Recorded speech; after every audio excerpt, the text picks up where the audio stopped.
کرنا ہوگا، انہیں بہت کافی تعلیم اور کچھ نہ کچھ یہ کہ تنظیم کے ساتھ کام کرتے ہوئے اس کی روایات سے، اور بہت سی چیزیں ہوتی ہیں جو لکھت پڑھت میں نہیں ہوا کرتی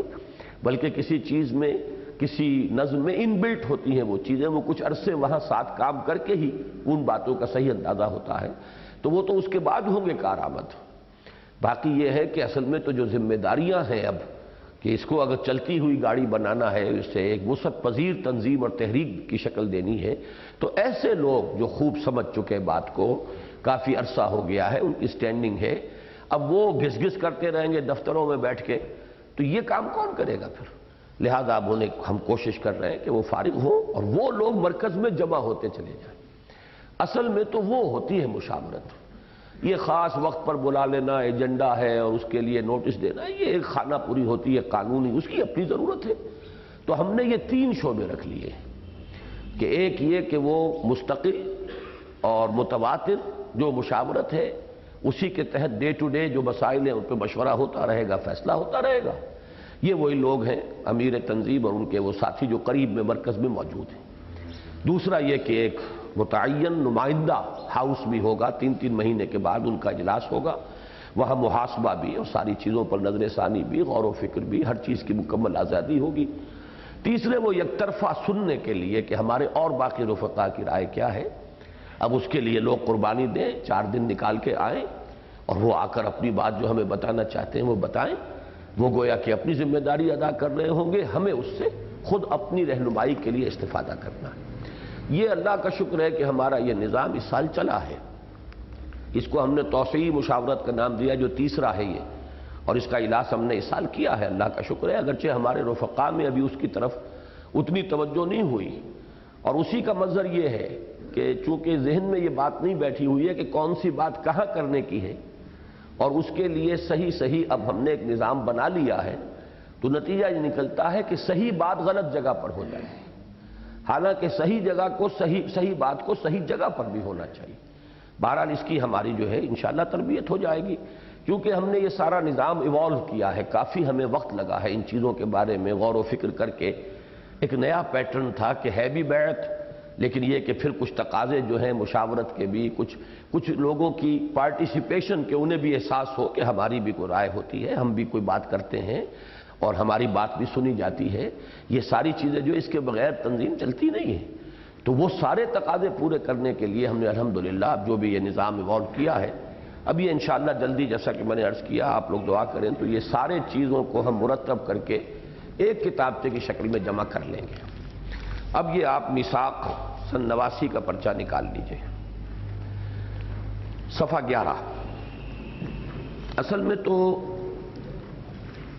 صلاح الدین صاحب کے ساتھ جو ایک کنٹروورسی شروع ہو گئی تھی، پچھلے سال وہ محاضرات قرآنی جو ہم نے منعقد کیے تھے کراچی میں، اس میں جو کچھ ایک ناخوشگوار سے صورت پیدا ہوئی اور پھر یہ ناگوار قسم کی کنٹروورسی، اس میں کچھ مسائل ایسے چھڑ گئے تھے کہ اس وقت جو میرا قلم کھلا تو وہ بہت سے مسائل کے اوپر اختصار کے ساتھ، لیکن یہ کہ میں سمجھتا ہوں کہ خاصی جامعیت کے ساتھ باتیں سامنے آ گئیں۔ مثلا انہوں نے ایک فقرہ چست کر دیا، غیر مشروط بیعت۔ اب غیر مشروط بیعت جو ہے وہ ہمارے ہاں ہے یا نہیں ہے، اگر بیعت ہے تو اس کا نظام کیا ہے، اس پر جو میں نے اس کا جواب دیا ان کا، وہ ہے جو میں اس وقت پڑھ رہا ہوں اور آپ بھی وہ نکال لیں۔ اب اس وقت اس کو صلاح الدین صاحب کے ساتھ کنٹروورسی کی حیثیت سے یہاں میں آپ کے سامنے نہیں رکھ رہا ہوں، لیکن یہ کہ اسی کے ضمن میں وہ باتیں آئی ہیں کہ جو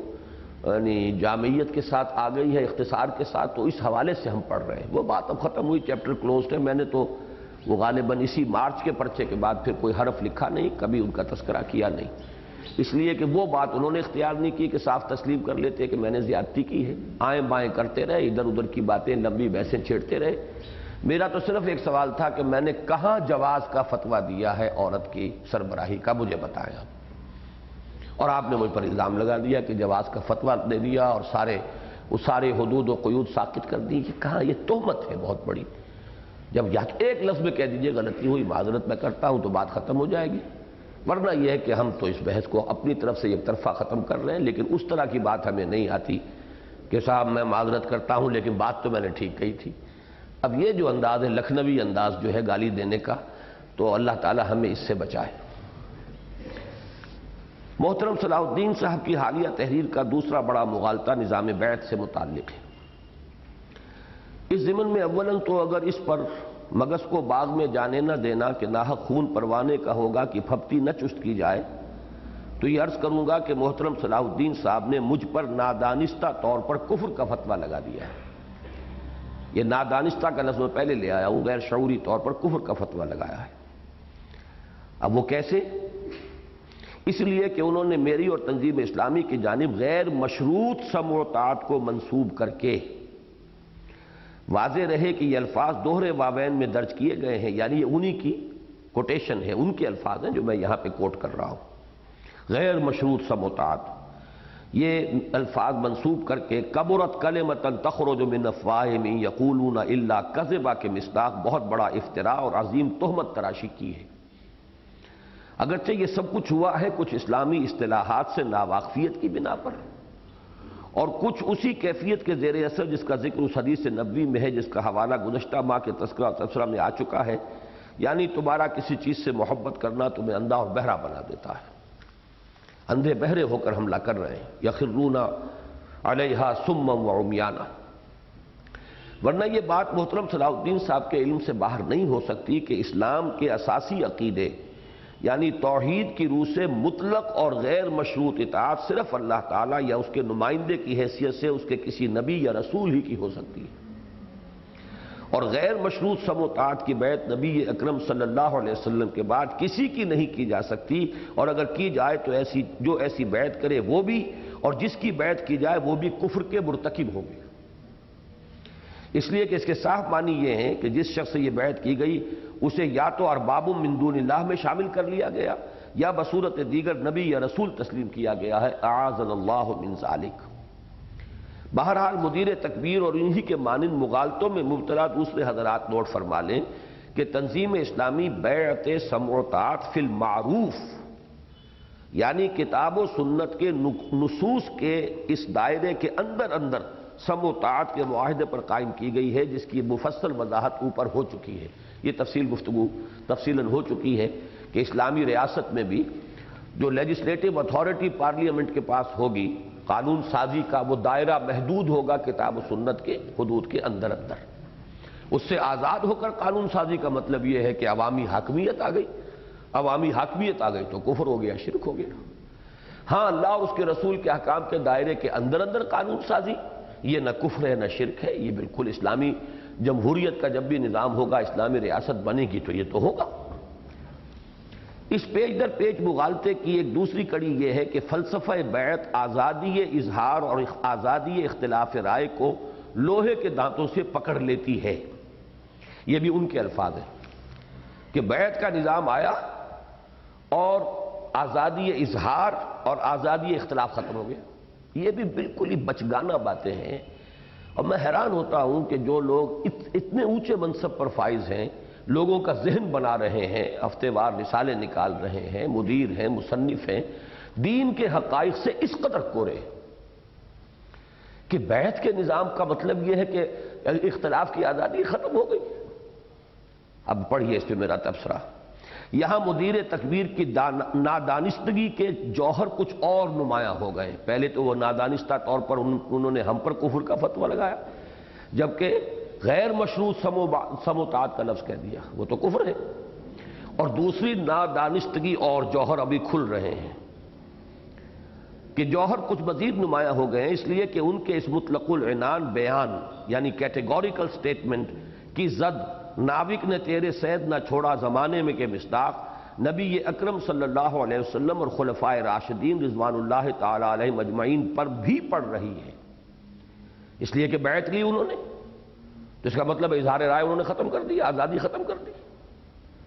اگر بیعت کا لازمی مطلب یہ ہے کہ اظہار رائے کی آزادی اور اختلاف رائے کی آزادی ختم ہو گئی، تو اس کا مطلب یہ ہے کہ ایسا ہی مستبد نظام، جابرانہ نظام، ایسا ہی ظالمانہ نظام تھا حضور کا اور خلافت راشدہ کا، اس لیے کہ بیعت تو تھی وہاں بھی۔ اب آپ دیکھ رہے ہیں کہ کہاں کی بات کہاں تک پہنچتی ہے۔ ناوک نے تیرے سید نہ چھوڑا زمانے میں کہاں زد جا رہی ہے۔ محترم صلاح الدین صاحب ذرا ہوش کے ناخن لیں، نبی اکرم صلی اللہ علیہ وسلم کی بیعت تو غیر مشروط تھی، اس کے باوجود ان کے عہد سعادت میں رائے اور اظہار رائے کی ایسی آزادی تھی جیسی نہ کبھی پہلے رہی تھی نہ بعد میں آج تک سامنے آ سکی۔ اسی طرح خلافت راشدہ کا نظام حکومت بھی اگرچہ بیعت سمع و طاعت فی المعروف پر مبنی تھا، یعنی حضرت ابو بکر ہو چاہے حضرت عمر ہو، ان کی بھی بیعت غیر مشروط نہیں تھی۔ غیر مشروط تو یا اللہ کی ہے اور یا اللہ کے رسول اور نبی کی ہے، جس کی بھی کی گئی گویا کہ اسے نبی مان لیا گیا۔ تو خلفائے راشدین کی بیعت بھی فی المعروف تھی، تو اگرچہ خلافت راشدہ کا نظام بھی بیعت سمع و طاعت فی المعروف پر مبنی تھا، لیکن ان کے دور میں کامل آزادی رائے اور آزادی اظہار پر مستزاد دوسرے امراء و عاملین ہی نہیں، خود خلیفہ راشد اور امیر المومنین پر ذاتی تنقیدوں تک کی کھلی آزادی تھی۔ کرتے تک کا تو حساب لے لیا حضرت سلمان فارسی نے، کرتا کہاں سے بن گیا آپ کا؟ اتنی آزادی تو دنیا میں کہیں رہی نہیں آج تک، بڑے سے بڑے آزادی کے علم بردار ملک میں کہیں نہیں، کہ نوالے تک گنے جائیں گے کیا کھایا آپ نے اور کہاں سے کھایا، اور کرتے تک کا حساب دینا پڑے گا کہ کہاں سے یہ کرتا بنا ہے آپ کا، اور تھا وہ بیعت کا نظام۔ تو اصل میں وہی ہے کہ اتنی دوری ہے، اتنی بعد ہے پیدا ہو چکا ہے اس نظام سے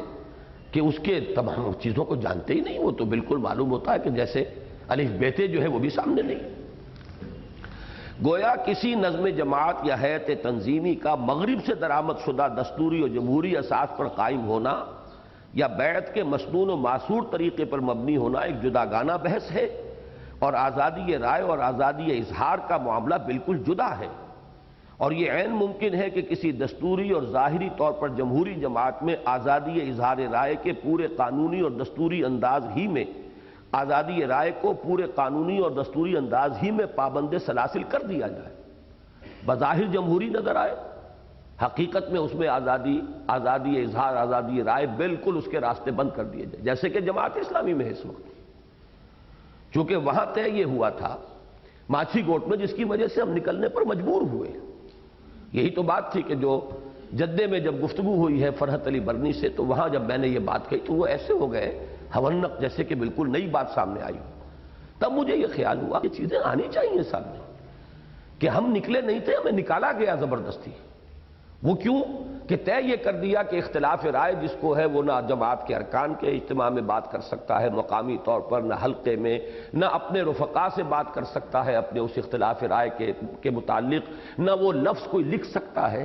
ہاں صرف سالانہ اجتماع ارکان میں بات کر سکتا ہے جہاں سارے ملک کے ارکان ہوں۔ اب وہ اجتماع جو ہے وہ تو سال بسال تو ویسے بھی منعقد نہیں ہوتا، ہو بھی تو 5000 آدمی جہاں جمع ہوگا 4 دن کے لیے یا 3 دن کے لیے، وہاں کہاں موقع ہوتا ہے اس کا؟ لہذا کہنے کو وہ جمہوریت ہے اور ووٹ ہے اور یہ ہے اور وہ ہے، اختلاف رائے کا امکان ہی نہیں ہے وہ۔ یہ ہے اصل میں بالکل دو باتیں علیحدہ ہیں، ایک ہے کہ بیعت کا نظام، ایک ہے وہ نظام، لیکن اظہار رائے واقعتاً اور اختلاف کا حق واقعتاً ہے کہ نہیں، یہ بالکل علیحدہ مسئلہ ہے۔ بیعت کے نظام میں خلافت راشدہ میں وہ چوٹی پر موجود ہے، اختلاف رائے بھی کر سکتے ہیں، اس کا اظہار بھی کر سکتے ہیں، برملا کر سکتے ہیں، پبلک میں کر سکتے ہیں، جبکہ جماعت اسلامی کہنے کو وہ جمہوری ہے اور دستوری ہے، وہاں تو امکان ہی نہیں بات کرنے کا۔ اب 6 سال کے بعد اجتماع ہوا ہے، 3 دن کا یا 4 دن کا جو بھی ہوا ہے، 2 گھنٹے کا ایک سیشن ہوا جس میں اجتماع ارکان ہے، بولیں کتنے لوگ بولیں گے وہاں پہ، اور کیا وہ اظہار رائے کریں گے، اور کیا کسی کی رائے کے اوپر لوگ غور کر سکیں گے؟ باقی اجتماع ارکان میں بھی بات نہیں کر سکتے آپ، مقامی اجتماع ارکان میں بھی بات نہیں کر سکتے۔ تو یہ بات اچھی طرح سمجھ لیجئے، یہ عین ممکن ہے کہ کسی دستوری اور ظاہری طور پر جمہوری جماعت میں آزادی اظہار رائے کو پورے قانونی اور دستوری انداز ہی میں پابند سلاسل کر دیا جائے، اور آزادانہ تبادلہ خیال کو نجوہ کی قرآنی اصطلاح کی غلط اور خود ساختہ تعبیر کے حوالے سے ممنوع قرار دے کر نیم واقف یا ناواقف یا مغالطوں میں مبتلا مس انفارمڈ لوگوں کی کثرت رائے کی بنیاد پر جمہوریت کا ڈھڈورا پیٹا جائے۔ مس انفارمڈ ہے لوگ، انہیں پتہ ہی کچھ نہیں ہے، ایک ہی رائے ان کے سامنے آ رہی ہے، دوسری رائے کبھی آنے دی ہی نہیں گئی، اب ان کی رائے آپ لیں گے تو وہی رائے آئے گی، ایک ہی رائے آئے گی، اور آئے گی کون سی رائے؟ اور اس کے بالکل برعکس یہ بھی عین ممکن ہے کہ شخصی بیعت کی بنیاد پر قائم ہونے والی اجتماعیت میں اظہار رائے اور تنقید کی کھلی آزادی ہو اور آزادانہ بحث و مباحثے اور تبادلہ خیال کی فضا بدرجہ اتم قائم رکھی جائے۔ اگرچہ آخری فیصلہ بندوں کو گنا کرتے ہیں تولا نہیں کرتے کہ مصداق ووٹوں کی گنتی سے نہ کیا جائے، بلکہ پوری بحث و تمہیز کے بعد فیصلہ اس شخص پر چھوڑ دیا جائے جس سے بیعت کی گئی ہو۔ چنانچہ اس کا ایک ناقابل تردید ثبوت تو وہ ہے جو اوپر پیش ہو چکا، یعنی حضور کا معاملہ۔ حضور کس طرح موقع دے رہے ہیں، غزوہ احد کے موقع پر کھلم کھلا ہر ایک کو اجازت ہے، اس کے بعد فیصلہ ہو گیا ہے۔ بعد میں لوگوں نے کہا بھی کہ ہم اپنی رائے واپس لیتے ہیں، معلوم ہوتا ہے آپ کو پسند نہیں آئی، یا یہ کہ آپ کے علم میں کوئی اور پہلو ایسا ہے کہ آپ جو ہے ہتھیار لگا کر اور زرہ پہن کر باہر نکلے ہیں، تو معلوم ہوتا ہے سچویشن کچھ مختلف ہے ہماری رائے سے، تو ہم اپنی رائے واپس فرمایا نہیں، اب فیصلہ ہو چکا، نبی کو یہ زیبا نہیں ہے کہ ہتھیار لگا کر اتار دیں۔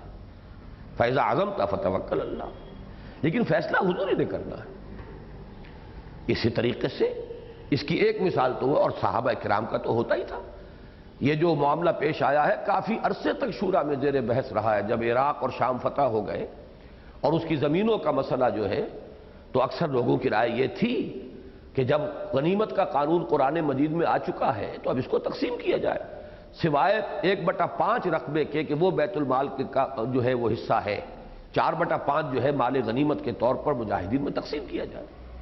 حضرت عمر کی رائے یہ تھی کہ نہیں، یہ درست معلوم نہیں ہوتا، اس کے لیے وہ دلائل دے رہے ہیں۔ مسلسل بحث چلی ہے، کافی دیر تک بحث چلی ہے، بالآخر حضرت عمر کی رائے کو صحابہ نے تسلیم کیا۔ تب وہ اجماع ہوا کہ ہاں یہ چیزیں جو ہیں یہ فے کے حکم میں داخل رہیں گی، یہ مسلمانوں کی ایک ملکیت ہوگی، عمومی ملکیت، بیت المال کی ایک گویا کہ یہ پراپرٹی شمار ہوگی، اور اس پر جو لوگ وہاں کے شامی اور ایرانی لوگ ہیں وہ مزارع کی حیثیت سے کام کریں گے، خراج ادا کریں گے، وہ خراج بیت المال میں آئے گا، اس سے فقراء کا معاملہ بھی اور آئندہ کے مسلمانوں کی مصلحتوں کے لیے بھی کام کیے جائیں گے۔ تو مشورے ہوتے تھے، گفتگو ہوتی تھی آزادانہ، حالانکہ معاملہ بیعت کا ہے۔ تو ان دونوں چیزوں کو لازم و ملزوم سمجھنا یہ در حقیقت بہت بڑا مغالطہ ہے، اور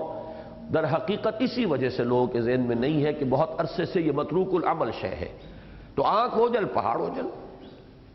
تو اس کا ایک ناقابل تردید ثبوت تو وہ ہے جو اوپر پیش ہو چکا، یعنی دور خلافت راشدہ کا ماحول، اور ایک دوسرا جیتا جاگتا ثبوت جو اس کے معاملے میں تو یقیناً بہت حقیر اور ادنا ہے، لیکن موجود الوقت احوال و ظروف کے اعتبار سے نہایت اہم اور نمایاں ہے، وہ بحمد اللہ تنظیم اسلامی کی صورت میں موجود ہے۔ شرط صرف یہ ہے کہ خالی الذہن ہو کر اور قریب آ کر مشاہدہ کیا جائے۔ چنانچہ یہ اسی آزادی اظہار رائے کا مظہر ہے کہ ہمارے بعض مقربین نے، یہ انہوں نے الفاظ لکھے تھے کہ ڈاکٹر صاحب کے بہت سے مقربین بھی بڑے پریشان ہیں اور وہ ان کی رائے کے خلاف رائے رکھتے ہیں، تو میں نے اس کی نفی نہیں کی، میں نے کہا یہ اسی کا، کیونکہ ہماری تنظیم کے اندر تو دماغوں کے اوپر تالے ڈالنے کی کوئی کوشش ہے نہیں، اسی کا یہ مظہر ہے کہ ہمارے بعض مقربین نے ہمارے کسی موقف پر اپنی ذہنی ہلچل کا اظہار صلاح الدین صاحب کے سامنے کرنے میں بھی کوئی بات محسوس نہیں کی، اور متعدد رفقائے تنظیم نے نہایت تیز و تند تنقیدیں کراچی ہی کے اجتماع کے دوران خود مجھ پر اور مدیر ندا پر کیں۔ یہ اسی اجتماع میں تو گڑبڑ ہوئی تھی جو شام کو محاضرات ہو رہے تھے، اسی اجتماع میں ہمارے وہاں پر دن کے اوقات میں آپ کو معلوم ہے اظہار رائے وغیرہ کا معاملہ ہوا، اور اس میں بڑی شدید تنقیدیں ہوئی تھیں۔ مزید برآں تنظیم کے ایک رفیق زبیر عمر صدیقی صاحب کی میری بعض آراء سے اختلاف پر مشتمل تحریر ہفت روزہ ندا میں شائع ہوئی ہے۔ ہم نے تو ندا میں شائع کی ہے وہ بات جو کہ میری رائے کے خلاف ہے، مجھ پر تنقید انہوں نے کی ہے،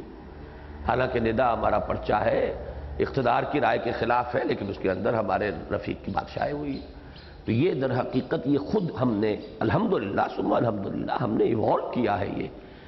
اور اس کے اندر وہی ہے کہ دونوں چیزیں ساتھ ساتھ اگر چلیں گی تو بیلنس رہے گا معاملہ۔ ایک طرف سمع و طاعت فی المعروف، حکم ماننا ہے، کام کرنا ہے، جب تک کتاب و سنت کی واضح نصوص سے کہیں انحراف نہیں ہو جاتا،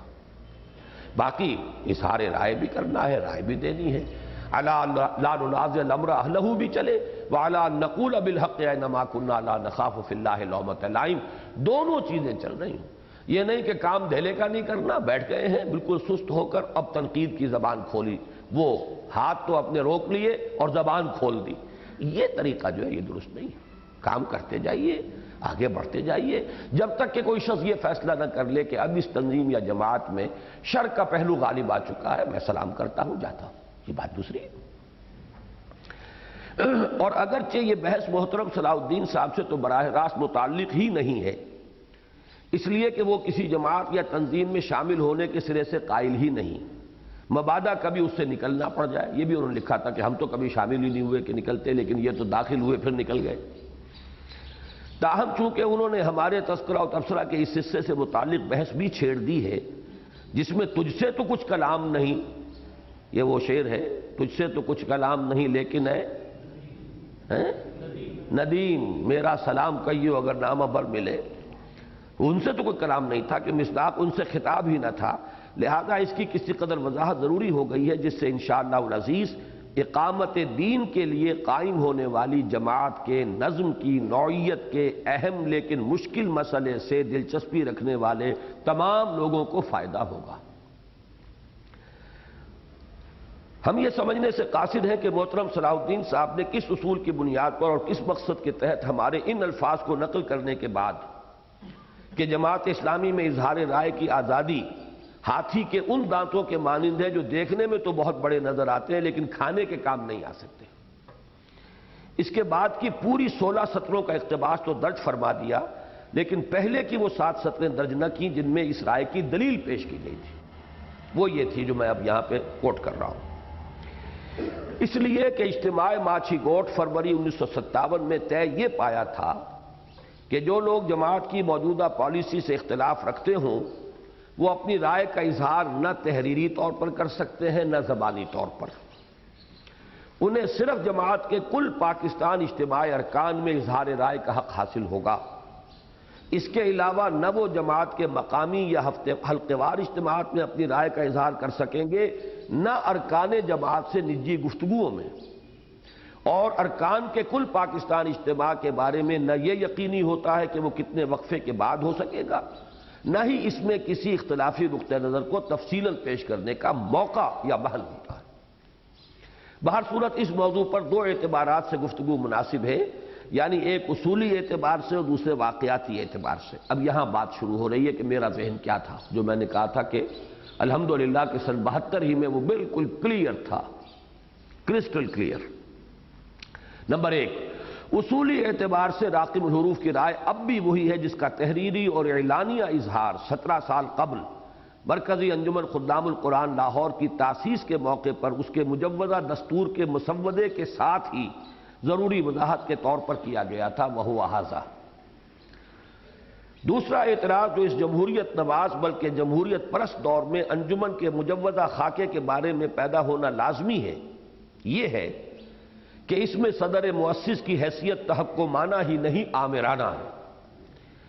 اس ضمن میں ہم اس اعتراف میں کوئی بات محسوس نہیں کرتے کہ ہمارے نزدیک کسی دینی خدمت خصوصاً احیائی کوشش کے لیے جو بھی انجمن یا ادارہ وجود میں آئے یا جماعت یا تنظیم قائم ہو اس کا نظم اسی نوعیت کا ہونا چاہیے۔ میں نے یہاں خاص طور پر لفظ آمرانہ بھی استعمال کر دیا تاکہ بجائے کسی نرم لفظ کے سخت لفظ آئے، بعد میں کوئی یہ نہ کہہ سکے کہ تم نے ذرا نرم بات کہی تھی اس وقت اب سخت کر دی، تو میں نے سخت بات اس وقت کی تھی اب نرمی کر رہا ہوں کہ لفظ آمرانہ کی بجائے ہمیں وہ شورائی نظام اختیار کرنا ہے، جمہوری کی بجائے شورائی۔ وجہ اس کی یہ ہے کہ اس طرح کی کسی بھی کوشش کا آغاز بالعموم اسی طرح ہوتا ہے کہ اللہ تعالیٰ کسی فرد کے دل میں اس کام کے لیے ایک شدید داعیہ بھی پیدا فرما دیتا ہے، اور اس سلسلے میں موجود الوقت ظروف و احوال کی مناسبت سے اسے کسی خاص طریقہ کار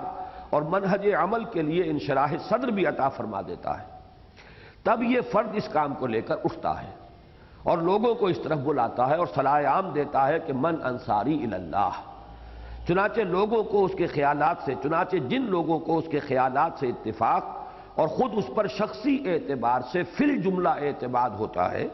وہ اس کے گرد جمع ہو جاتے ہیں اور اسے آپ سے آپ ان لوگوں کی رہنمائی کا منصب حاصل ہو جاتا ہے۔ اب صاف اور سیدھی سی صورت یہی ہے کہ اس حقیقت کو خود بھی قبول کیا جائے اور اسی کا اعلان عام بھی ہو، تاکہ جو بھی آئے اسی صورت کو ذہناً قبول کر کے آئے، یہ نہیں کہ دکھا دیں آپ آگے ایک جمہوری ڈھانچہ، پیچھے ذہن آپ کا وہ ہو۔ یہ ہے گندم نمائی اور جو فروشی، یہ نہیں ہونا چاہیے۔ پہلے سے اپنی بات صاف کہہ دیں، پھر جو آئے اس کو ریکنسائل کر کے آئے گا، تاکہ جو بھی آئے اس صورت کو ذہناً قبول کر کے آئے اور بصورت دیگر اپنے لیے کوئی اور راہ تجویز کرے۔ تم نہیں اور صحیح، اور نہیں اور صحیح، اگر نہیں آپ مطمئن ہیں کہیں پر تو کوئی اور راستہ تلاش کریں، کسی اور جگہ کو دیکھیں۔ یہی وجہ ہے کہ امت مسلمہ کی تاریخ کے دوران میں جو احیائی کوششیں ہوئیں، ان سب کا کم از کم تحریک شہیدین کے زمانے تک تو نظم یہی رہا ہے کہ ایک شخص بحیثیت داعی اٹھتا ہے اور جو لوگ اس کے گرد جمع ہوتے ہیں وہ آپ سے آپ ایک جماعت بن جاتے ہیں۔ نہ کوئی شرائط رکنیت ہوتی ہے، نہ فارم داخلہ، نہ کہیں 5 سالہ انتخاب کا ڈھونگ رچایا جاتا ہے، نہ ہی امیر اور شورا کے درمیان اختیارات کی تقسیم کے پیج در پیج فارمولے ایجاد کرنے کی ضرورت محسوس ہوتی ہے، نہ ہی استعفیٰ یا اخراج کے لیے کوئی ضابطہ بنایا جاتا ہے، بلکہ ایک شخص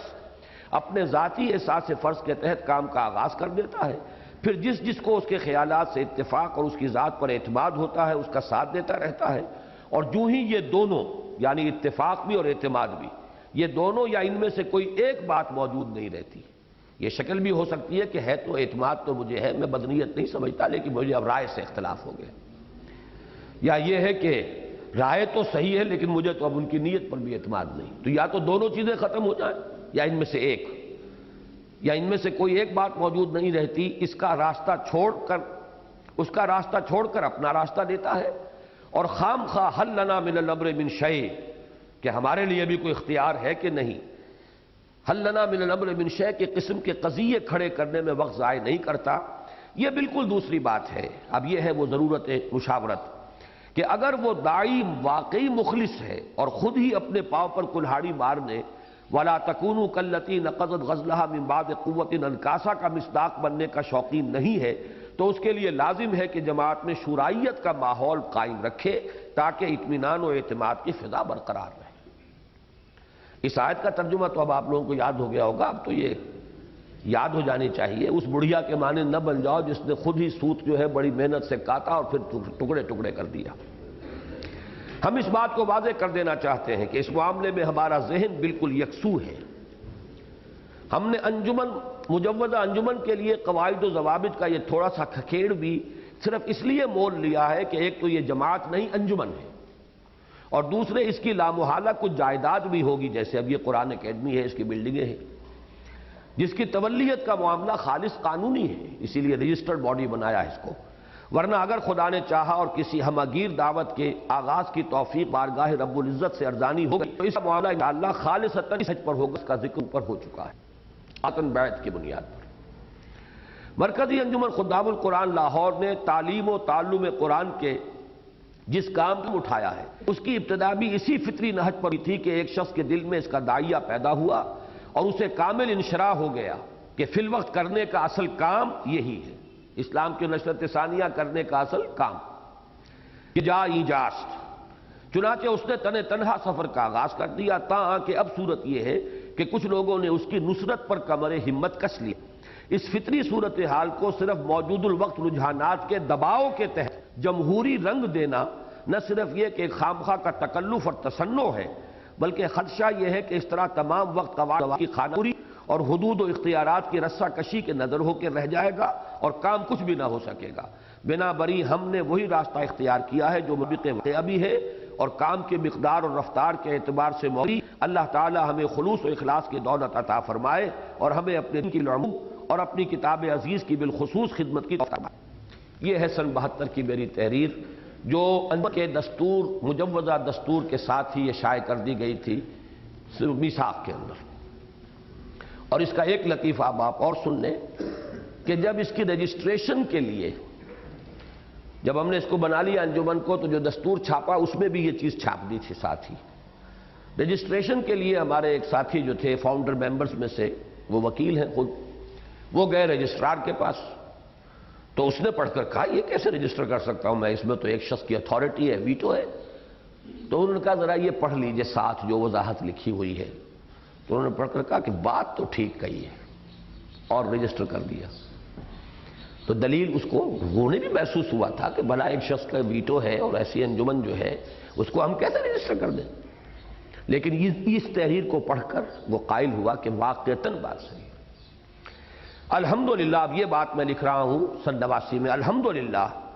کہ ہمیں اپنی اس رائے کی صحت پر جس قدر اعتماد اس وقت تھا، اس سے کم از کم چند انشراح اب حاصل ہے،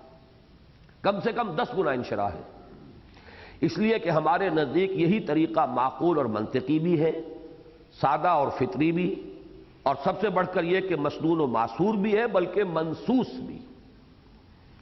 اس سلسلے میں ظاہر ہے کہ ایسے لوگوں سے تو کوئی بحث ہی نہیں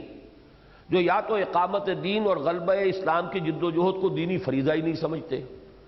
اب ان سے کیا بحث کرنی ہے؟ جو اللہ ہی کو نہیں مانتا اس سے قیامت پہ کیا گفتگو کرنی ہے؟ حماقت ہے۔ قیامت کے بعد تو بعد میں آئے گی، پہلے اللہ کو مانتے ہو کہ نہیں؟ اسی طرح جو اس فریضے ہی کو تسلیم نہ کرے تو اب ان سے کیا بحث کرنی ہے؟ جماعت کا نظم کیا ہونا چاہیے، کیا نہیں ہونا چاہیے؟ یا نمبر 2، اس جنت الحمقاء کے باسی ہیں کہ یہ اقامت دین کا کام جو ہے محض تصنیف و تانیف یا تعلیم و تلقین یا دعوت و تبلیغ سے ہو جائے گا، اور اس کے لیے نہ کوئی انقلابی جد و جہد درکار ہے، نہ کسی منظم حیات اجتماعیہ کی قیام کی ضرورت ہے۔ اب ان سے بھی کیا بات کریں؟ ان سے بھی کوئی بات نہیں، تجھ سے تو کچھ کلام نہیں، لیکن اے ندیم میرا سلام کہیو اگر نامہ بر ملے۔ تو ان دونوں سے تو ہم نے خارج کر دیا۔ نمبر 3 ایک اور بھی ہے، نمبر 3 کیٹیگری بھی ہماری گفتگو سے خارج۔ وہ کیا ہے؟ صرف آزاد صحافت ہی کو نہ صرف پیشہ بلکہ اپنے جملہ قومی و ملی اور دینی و مذہبی فرائض کی ادائیگی کے لیے کافی و خود مکتفی ذریعے کی حیثیت سے اختیار کر چکے ہیں۔ وہ تو صحافت ہی صحافت کرنی ہے، باقی اور کچھ کرنا ہی نہیں، نہ کسی جماعت سے کوئی سروکار، نہ کوئی اور ذمہ داری ان کے پاس ہے۔ ان 3 کو نکال کر ہر وہ باشعور شخص جو اقامت دین کی جد و جہد کو دینی فرائض میں شامل سمجھ کر اس کے لیے لازمی انقلابی جد و جہد کے منطقی تقاضوں پر غور کرے گا، وہ لامحالہ اسی نتیجے پر پہنچے گا جو اوپر بیان ہوا ہے۔ نمبر 2، اب یہ وہ واقعاتی اعتبار سے ہے، اس میں وہ مولانا مودودی کا مسئلہ بھی آ جائے گا۔ واقعاتی اعتبار سے فی الوقت چند بار بار کی دہرائی ہوئی باتوں کی جانب صرف اشارہ کافی ہوگا۔ نمبر 1، 20ویں صدی عیسوی میں بر عظیم پاک و ہند میں تحریک اسلامی کے داعی اول تھے امام الہند مولانا ابوالکلام آزاد مرحوم، جنہوں نے 1913 میں بیعت کی بنیاد پر حزب اللہ قائم کی۔ یہ دوسری بات ہے کہ 1920 میں بعض اسباب کی بنا پر انہوں نے اپنا رخ تبدیل کر لیا، جن کی تفصیل کی اس وقت کوئی ضرورت نہیں ہے۔ اس وقت ہم صرف اس پہلو سے گفتگو کر رہے ہیں۔ ان کے معنوی خلیفہ مولانا سید ابوالعلا مودودی مرحوم بھی اصلاً اسی کے قائل تھے، جو ان کے اس خط سے ظاہر ہے جو انہوں نے مارچ 1941 میں جماعت اسلامی کی تاسیس سے 6 ماہ قبل تحریر فرمایا تھا، اور جو متعدد بار میثاق میں شائع کیا جا چکا ہے اور اس شمارے میں بھی شائع کیا جا رہا ہے۔ یہ ذرا آپ اس کو نکال کر پڑھ لیں، کیونکہ وہ پورا مضمون نہیں پڑھ سکیں گے ہم، وہ آپ خود پڑھ لیجئے گا۔ یہ جو ان کے ساتھ میرا 2 سال پہلے ایک مسئلہ چلا تھا، یہ صفحہ 71 پر مولانا مودودی مرحوم اور مسئلہ بیعت کے ضمن میں امیر تنظیم اسلامی ڈاکٹر اسرار احمد کی رائے پر ادارہ تکبیر کراچی کا محاکمہ اور ڈاکٹر صاحب کی وضاحت، یہ صفحہ 71 پر ہے۔ یہ باقی سارا مضمون آپ خود پڑھیں گے، صرف مولانا مودودی کا ایک خط پڑھ لیجئے اس میں، جو مارچ 41 میں انہوں نے لکھا ہے۔ مولانا محمد یونس تھے، حیدرآباد دکن کے یہ صاحب تھے، اور یہ اولین آدمی تھے جماعت کو وہاں شروع کرنے والے، اگرچہ مولانا خود وہاں رہے تھے، لیکن یہ کہ جماعت تو بنی ہے لاہور میں آ کر، تو حیدرآباد دکن کے ان کے پہلے ساتھی یہ تھے، اگرچہ وہ بھی اختلاف کی وجہ سے بعد میں علیحدہ ہو گئے تھے جماعت سے، اور پھر انہوں نے بہرحال وہ جو علیحدہ بحث ہے، لیکن یہ کہ انہوں نے ایک کتاب شائع کی تھی یادوں کے چراغ، یہ سن 82-83 کی بات ہے، تو اس میں یہ خط تھا۔ اس وقت مجھے معلوم ہوا کہ مولانا کی رائے بھی یہی تھی، لیکن کسی وجہ سے وہ اس پر عمل نہ کر سکے۔ وہ خط پڑھ لیجئے صفحہ 72 پر۔ محترمی و مکرمی، السلام علیکم ورحمۃ اللہ وبرکاتہ۔ آپ کا عنایت نامہ ملا۔ اصطلاح میں بیعت سے مراد اطاعت اور پیروی کا اقرار ہے، اس کی 3 قسمیں ہیں۔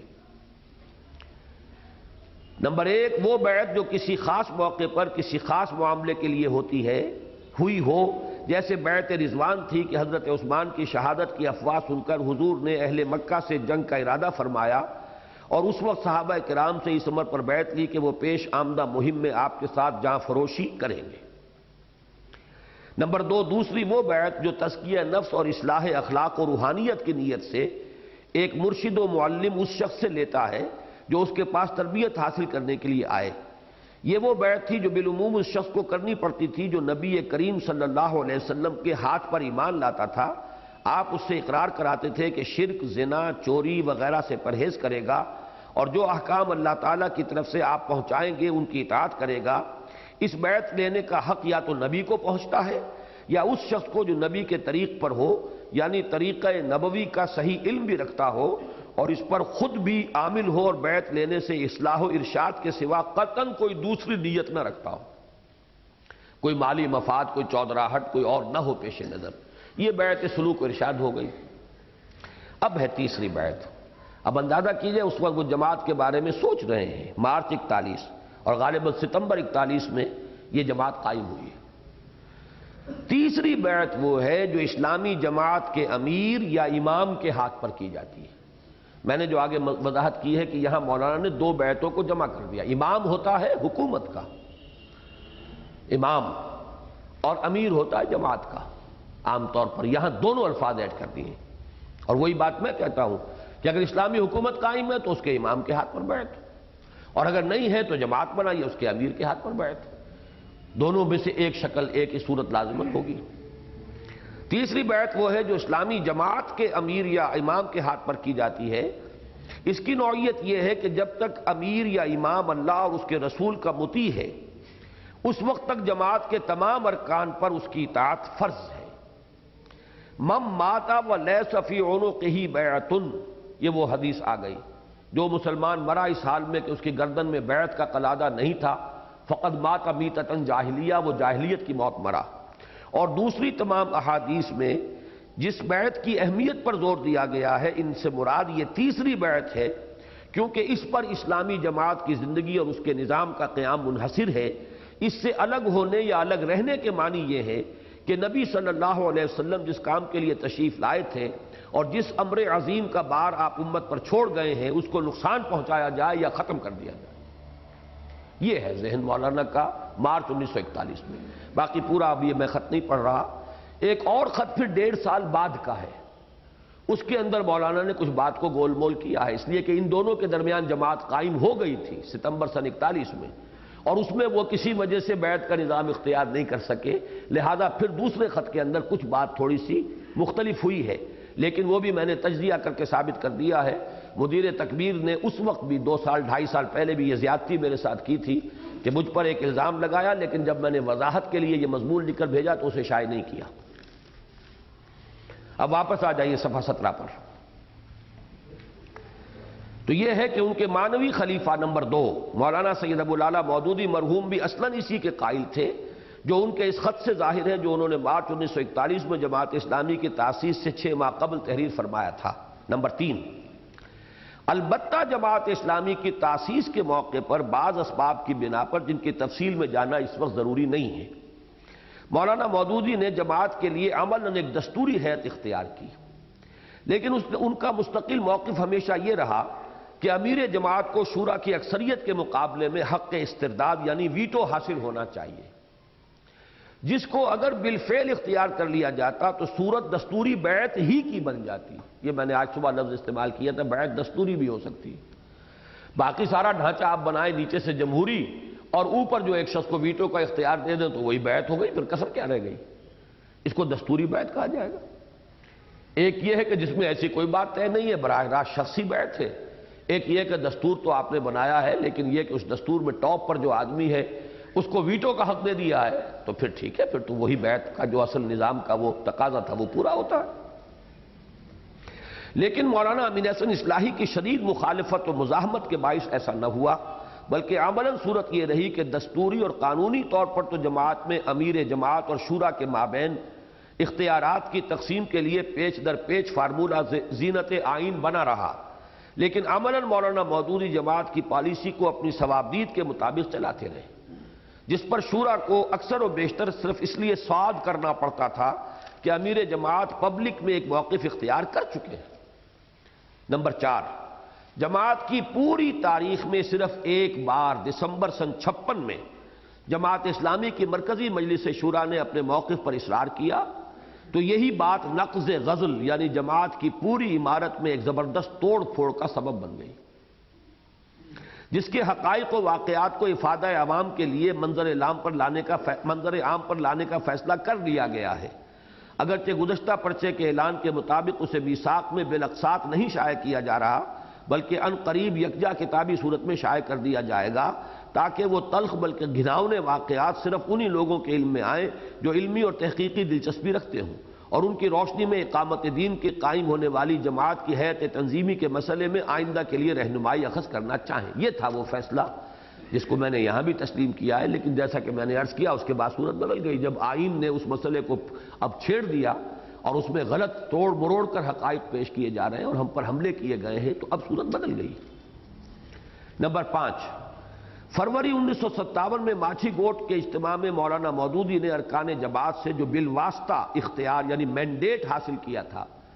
مولانا نے وہاں یہ کہا تھا کہ کچھ ایسی میرے راستے کی رکاوٹیں ہیں کہ میں عمارت جاری نہیں رکھ سکتا۔ وہ جو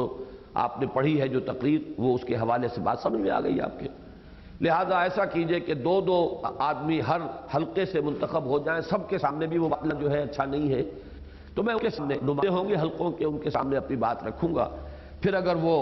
میری بات کو تسلیم کر لیں اور میری رکاوٹ دور کر دیں تو پھر یہ ہے کہ میں عمارت قبول کروں گا، ورنہ ہی اس میں پھر وہ جو افراد آئے، ظاہر بات ہے اختلاف رکھنے والا تو اس میں کوئی نہیں آ سکتا تھا۔